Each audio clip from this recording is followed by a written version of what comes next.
Warning: the following contains spoilers for the book Monument 14. If you haven't seen the first video reviewing that, I suggest you click here to watch it, or better yet, read the book for yourself.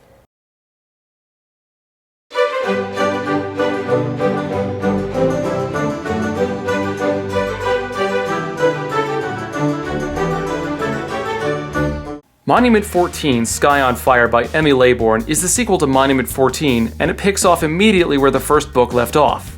The kids have split into three groups after disaster struck them. The brothers, Dean and Alex, have split, with Alex leaving the store to find their parents, and Dean staying behind in the store lest he become a rage monster since he has O-type blood. Astrid, Dean's crush, stays behind with him since she also has O-type blood, and three of the little kids stick with them. Jake, who had ventured out alone to scout for everyone else, has gone AWOL and is now missing. Alex, Nico, and the rest of the kids have piled into the semi-repaired school bus and are driving to Denver International Airport, where they hope evacuations are underway. Their situation has been made all the more dire since Brayden, one of the teenagers, has been shot and is in critical condition. So right off the bat, the plot has a lot of things going on to keep you hooked. It was published in May 2013, only 11 months after its predecessor. It's shorter than the first book, at 212 pages, as compared to the first book's 294, but the shifting focus between our two narrators still has a lot to offer.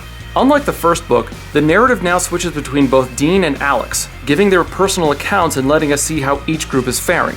Something subtle that I liked was that the font changed between the two brothers, showing a more flowing artistic side of Dean and the rigid, more calculating side of Alex. It was a small touch, but one that did not go unnoticed.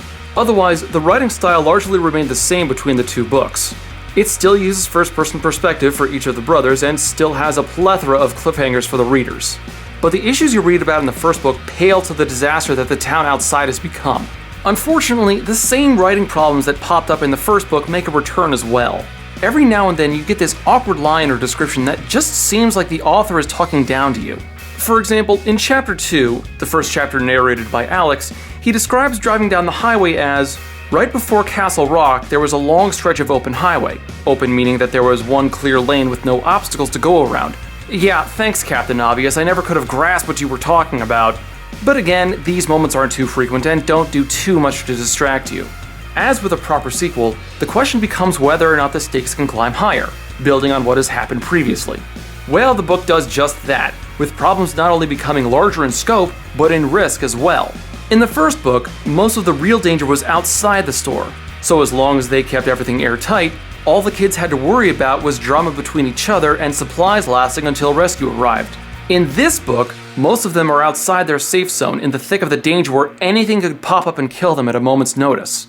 And I have to say, I do like how they were able to execute their solutions to everything, with only one exception when some of the kids were trapped and had to rely on someone outside the group coming to save them. Sorry, I won't go into detail here for fear of spoilers. Everything worked out because the kids thought things through or took action. That's the type of smart, proactive character that you just want to keep reading about. No spoilers here, but the ending had a great build-up with perhaps a somewhat predictable payoff. It's still exciting and enjoyable, even if you can see it coming. What really got me, though, was the last cliffhanger. With the way the last chapter begins, everything could have been solved and wrapped up, but there was one last plot thread that the author cleverly hid and pulled back out to tease you until you got your hands on the last book. Devious? Perhaps, but I've always loved a good cliffhanger. Overall, just like the book before it, Monument 14, Sky on Fire, is a page-turner. Well worth the read. But those are just my thoughts. Have you read the book? What did you think? If not, do you want to read it now? Comment below and stay tuned for more.